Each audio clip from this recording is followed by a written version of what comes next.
ये जिस तरीके से हमने लास्ट वीडियो में वैद्युत आवेश या फिर वैद्युत बल उसी के साथ साथ अध्यारोपण का सिद्धांत और उससे संबंधित न्यूमेरिकल डिस्कस किए थे, तो इस वीडियो में हम लोग अब वैद्युत क्षेत्र को डिस्कस करेंगे।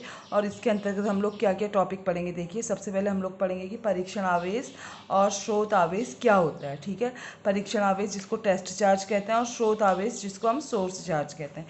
पहले हम इस टॉपिक को डिस्कस करेंगे। और यहाँ पर आप लोग ये मत सोचिएगा कि स्टार्टिंग में तो हमने आवेश दो प्रकार के पढ़े थे, धनावेश और ऋणावेश, तो यहाँ पर आवेश के और नए प्रकार आ गए। ठीक है, ये कोई नया प्रकार नहीं है, ये वही आवेश है, बस इसको हम एज अ स्रोत आवेश या सोर्स चार्ज और टेस्ट चार्ज यूज़ करेंगे। ठीक है, इसके बाद जो नेक्स्ट टॉपिक होगा वो होगा वैद्युत क्षेत्र, और इसकी सबसे पहले हम डेफिनेशन पढ़ेंगे। ठीक है, फिर इस वैद्युत क्षेत्र को प्रदर्शित करने के लिए कुछ काल्पनिक रेखाएं होंगी जिनको हम वैद्युत बल रेखाएं कहेंगे। तो इसके बाद हम लोग फिर ये पढ़ेंगे कि वैद्युत बल रेखाएं होती क्या हैं, इसकी परिभाषा, गुण, और इसी में एक टर्म आएगा उदासीन बिंदु, तो हम इसको डिस्कस करेंगे। ठीक है, जब हम वैद्युत बल रेखा को समझ लेंगे, इसके बाद हम जो नेक्स्ट टॉपिक पढ़ेंगे वो होगा वैद्युत क्षेत्र की तीव्रता। इसके अंतर्गत हम इसकी परिभाषा, मात्रक, विमा और इसके साथ साथ इसका संकेत पढ़ेंगे। ठीक है, कि इसको किससे प्रदर्शित करते हैं। इसके बाद जब हम इसको समझ जाएंगे तो एक सिंपल सा इसी से रिलेटेड एक टॉपिक आएगा कि वैद्युत क्षेत्र के कारण आवेशित कण पर बल। ठीक है, और इसके बाद जो नेक्स्ट टॉपिक होगा किसी बिंदु आवेश के कारण वैद्युत क्षेत्र की तीव्रता ज्ञात करना, या फिर बिंदु आवेशों के कारण वैद्युत क्षेत्र की तीव्रता ज्ञात करना। ठीक है, या फिर नहीं, मतलब और बिंदु आवेशों के कारण वैद्युत क्षेत्र की तीव्रता ज्ञात करना। अब इन दोनों टॉपिक में क्या डिफरेंस है, देखिए। पहला टॉपिक क्या है कि किसी बिंदु आवेश के कारण वैद्युत क्षेत्र की तीव्रता ज्ञात करना। ठीक है, तो यहाँ पे क्या होगा कि देखिए, सपोज एक पॉइंट O है। ठीक है, जहाँ पे मैंने एक बिंदु आवेश ले लिया +Q। ठीक है, ये पहले वाले केस में हम क्या करेंगे, तो इससे इस बिंदु आवेश से R दूरी पर एक पॉइंट होगा P, जहाँ पर हम वैद्युत क्षेत्र की तीव्रता ज्ञात करेंगे। ठीक है, तो ये पहले वाले टॉपिक में जिसमें किसी बिंदु आवेश के कारण वैद्युत क्षेत्र की तीव्रता ज्ञात करनी है, तो इसमें हम केवल एक बिंदु आवेश लेंगे।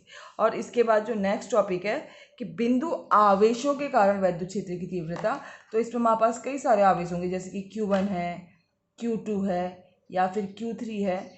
मतलब कि इसमें एक सिस्टम होगा, निकाय होगा आवेशों का। ठीक है, इसमें कई सारे आवेश होंगे, तो इन सभी आवेशों के कारण किसी बिंदु P पर हम वैद्युत क्षेत्र की तीव्रता ज्ञात करेंगे। ठीक है, तो इसमें इन दोनों में ये डिफरेंस है कि इसमें केवल एक आवेश के कारण, इसमें आवेश का पूरा समुदाय होगा। ठीक है, उसके कारण हम वैद्युत क्षेत्र की तीव्रता ज्ञात करेंगे।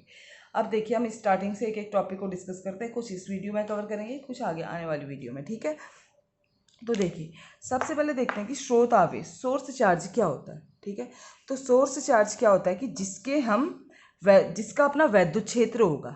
ठीक है, जिसका, जैसे कि अगर मैं +Q आवेश की बात करूं, तो ये सोर्स चार्ज होगा। ठीक है, जब इसके आसपास मैं किसी अन्य आवेश को लाऊंगी तो उस पर यह आवेश आकर्षण या प्रतिकर्षण का बल लगाएगा। ठीक है, और इसके साथ साथ ये चीज़ ध्यान दीजिएगा कि ये धनात्मक तथा ऋणात्मक, ठीक है, पॉजिटिव और नेगेटिव दोनों प्रकार के हो सकते हैं। ठीक है, दोनों प्रकार के हो सकता है, धनात्मक आवेश भी हो सकता है और ऋणात्मक आवेश भी हो सकता है, सोर्स चार्ज। ठीक है, सोर्स चार्ज क्या करेगा कि अपना उसका एक वैद्युत क्षेत्र होगा जहाँ पर किसी अन्य आवेश को लाने पर यह आकर्षण या प्रतिकर्षण का बल लगाएगा। ठीक है, इसके बाद जो टेस्ट चार्ज होगा, देखिए, टेस्ट चार्ज क्या करेगा, टेस्ट चार्ज सोर्स चार्ज के वैद्युत क्षेत्र का परीक्षण करेगा। ठीक है, जैसे अगर ये +Q आवेश है, इसका ये वाला रीजन देखिए, यहाँ पर तक इसका इफेक्ट है। ठीक है, तो अगर मैं यहाँ पर कोई सोर्स टेस्ट चार्ज लाऊंगी, परीक्षण आवेश +Q0, तो जैसे जैसे इसके पास लाऊंगी तो यह आवेश चेक करेगा कि कहाँ पर, किस पॉइंट पर इस आवेश का रीजन है कि ये कहाँ पर तक इस पर आकर्षण या प्रतिकर्षण का बल लगा रहा है। ठीक है, तो इसको हम टेस्ट चार्ज करेंगे, और इसका मेन रोल यही है कि ये सोर्स चार्ज के वैद्युत क्षेत्र का परीक्षण करेगा। ठीक है, और इसके बाद ये ध्यान दीजिएगा कि हम यहाँ पे मेनली पॉजिटिव चार्ज ही लेंगे एज अ टेस्ट चार्ज। ठीक है, और उसके साथ साथ ही यह टेस्ट चार्ज इतना छोटा होगा, इसकी डायमेंशन इतनी कम होंगी कि जो इसका अपना जो वैद्युत प्रभाव ये दिखाएगा, ठीक है, वैद्युत प्रभाव, ठीक है, वो क्या होंगे, नगण्य होंगे। तो परीक्षण आवेश इतना छोटा होगा कि उसके अपने वैद्युत प्रभाव नगण्य होंगे। ठीक है, मतलब ये जो +Q0 हम यहाँ पे परीक्षण आवेश ले रहे हैं, तो इसका अपने वैद्युत क्षेत्र के इसके वैद्युत क्षेत्र के कारण सोर्स चार्ज के वैद्युत क्षेत्र में कोई इफेक्ट नहीं पड़ेगा। ठीक है, ठीक हो गया। तो अब इसके बाद हम लोग नेक्स्ट टॉपिक डिस्कस करते हैं कि वैद्युत क्षेत्र की परिभाषा क्या है। तो देखिए इसके बाद जो नेक्स्ट टॉपिक है कि वैद्युत क्षेत्र की परिभाषा, ठीक है। तो ये देखिए किसी आवेश या आवेश समुदाय, ठीक है, आवेश मतलब कि कोई सिंगल आवेश है, आवेश समुदाय मतलब कि कई सारे आवेश हैं, ठीक है, के चारों ओर का वह क्षेत्र जिसमें कोई अन्य आवेश आकर्षण अथवा प्रतिकर्षण के बल का अनुभव करता है, ठीक है। तो देखिए यहाँ पर जो हम आवेश या आवेश समुदाय कहेंगे वो क्या होगा, सोर्स चार्ज, ठीक है, स्रोत आवेश होगा, और के चारों ओर का वह क्षेत्र जिसमें कोई अन्य आवेश, ठीक है, जो अन्य आवेश है जो कि आकर्षण या प्रतिकर्षण के बल का अनुभव कर रहा है वो होगा टेस्ट चार्ज, ठीक है। तो ये इसकी डेफिनेशन है और इसको मैं हल्का सा आप लोग को और अच्छे से समझाती हूँ। तो देखिए माना कि हमारे पास एक आवेश है, ठीक है, कोई आवेश, ठीक है। तो डेफिनेशन में हमने क्या पढ़ा था कि किसी आवेश या आवेश समुदाय के चारों ओर का वह क्षेत्र जहाँ पर कोई अन्य आवेश आकर्षण अथवा प्रतिकर्षण के बल का अनुभव करता है उसे हम वैद्युत क्षेत्र बोलते हैं, ठीक है। तो माना कि ये जो प्लस क्यू आवेश है इससे आर दूरी तक, ठीक है, देखिए कोई बिंदु P है जहाँ पर कि कोई अन्य आवेश के आकर्षण या प्रतिकर्षण के बल का अनुभव करता है। तो हम इस आर त्रिज्या का देखिए एक वृत्त खींच देते हैं, इस तरीके से गोला खींच देते हैं, ठीक है। तो अब देखिए अब मैं क्या करूँगी कि क्या सच में मैंने जो आर त्रिज्या का एक गोला खींचा है, इसकी या वृत्त खींचा हुआ है, तो इसके चारों ओर तक क्या कोई मतलब कि वैद्युत क्षेत्र है इस आवेश का।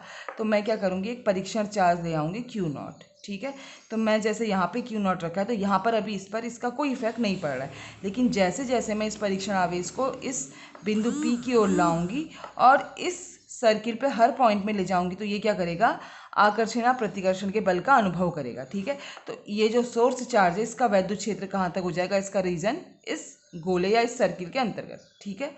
तो यहाँ पे ये जो प्लस क्यू है ये हमारा सोर्स चार्ज है और प्लस Q0 है ये टेस्ट चार्ज है, और ये इतना छोटा है, इतना अल्प है कि इसका अपना वैद्युत क्षेत्र इस आवेश के वैद्युत क्षेत्र में कोई प्रभाव नहीं डाल रहा है, ठीक है। तो ये सिंपल वैद्युत क्षेत्र की डेफिनेशन थी कि किसी आवेश के चारों ओर का वह क्षेत्र जहाँ पर कोई अन्य आवेश आकर्षण अथवा प्रतिकर्षण के बल का अनुभव करता है उसे हम वैद्युत क्षेत्र कहते हैं। इसके बाद जो नेक्स्ट टॉपिक होगा कि यहाँ पर इस आवेश के चारों ओर वैद्युत क्षेत्र को हम कैसे प्रदर्शित करें, ठीक है। तो कुछ काल्पनिक रेखाओं से हम इसको प्रदर्शित करेंगे जिसको हम वैद्युत बल रेखाएं कहेंगे। तो अब इसके बाद नेक्स्ट वीडियो में हम लोग वैद्युत बल रेखाओं को डिस्कस करेंगे, ठीक है। तो इसको बढ़िया से समझिएगा, टफ बिल्कुल भी नहीं है। Thank you.